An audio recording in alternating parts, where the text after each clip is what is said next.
Hey everyone, welcome to Clickfix Tech. In today's tutorial, I'm going to show you how to change your account location in Roblox step by step. So, let's get started. First, open any web browser on your device and go to the Roblox website. Once the website opens, go ahead and log into your Roblox account.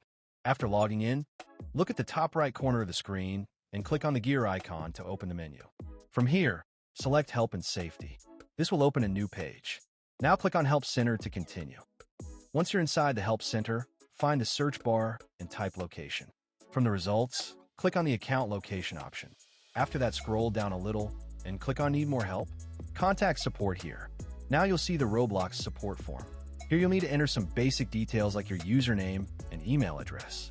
Next, select your device type from the list. After that, go to Type of Help category and choose How To. Then in the subcategory, select Change My Location.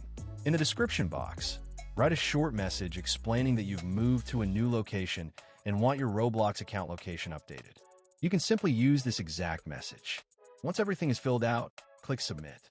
After submitting the request, Roblox support will review your ticket and usually respond within a few days. If everything is correct, they'll update your account location for you. And that's it. That's how you can change your account location in Roblox. If this video helped you out, don't forget to hit the like button and subscribe to Clickfix Tech for more quick and easy tutorials. Thanks for watching, and I'll see you in the next video.